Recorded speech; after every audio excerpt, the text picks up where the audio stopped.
Hello everybody, this is me, Mr. Kentucky. We've come out here to observe the workers cutting my land. Because as I told you guys, I decided I'm getting into the ginger business, right? So first things first, I must clear my land, right? So that's what they're doing right now. They're clearing the land. That's step one. I told you guys I was gonna come out Monday and I was going to get my land cleared out. That's step one. And then step two, I have to go to the market and buy a bunch of ginger. I'll show you what it's gonna probably look like. If you turn the camera around and look at this patch right here, turn the camera around and look at the patch. If you look at the patch, this is what it's gonna end up looking like right here. This is the patch of land. So we must turn this land into that land. So that means cutting all this. I know you guys, you always wonder why you don't see a lot of grass in in backyards in Nigeria or Africa, period. It's because the dirt itself is very soft, very, very soft. So because of that, you know, in the grass itself, if you look at this grass, if you take a look at this grass grows very, very, very, very tall. It's a very strong grass, and it has spikes and barbs. So this is not the type of grass you would want to be playing around in. It'll scratch you up real bad. So that's why you don't see people have a bunch of grass and things like that in their yard. They don't have that type of grass. This is some very very dangerous grass to be having your kids play around in. You'd be all tore up. Anyway, this is gonna take quite a while. Me and Mr. Kentucky here, we're just observing.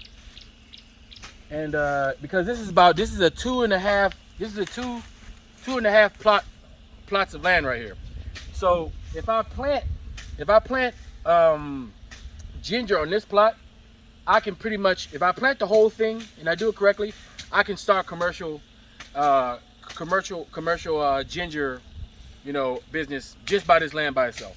I have more land. I actually have a lot more land I'm gonna plot, but I'm gonna start here. First, I'm gonna start here.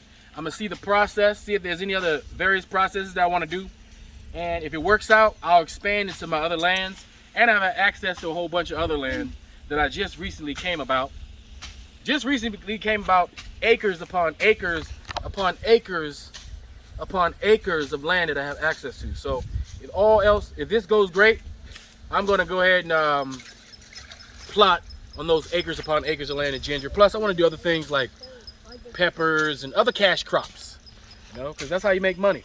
And you got to invest in yourself. If you don't spend money on yourself, your business will never grow. You understand?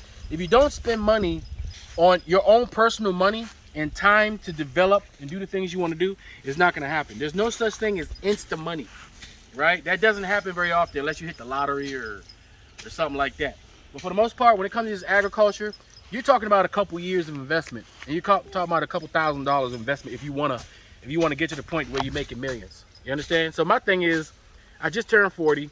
By the time I'm 50, actually by the time I'm 45, I don't want to have to work no more. That's my goal. So I'll work as hard as I have to work. I'll spend as much money as I have to spend, so that by the time I'm 45 years old, I'm done working. I'm just relaxing, enjoying, and I'm just looking at the fruits of my labor and enjoying the fruits of my labor, okay? So that's all I really want to say for now, guys. Me and Mr. Kentucky, we're going to keep watching these guys cut this grass. It's going to take a while, and then I'll get back to you when we start planting the ginger. That's all I got to say. This is Afro Think Tank. Learn something, teach something. I'm out.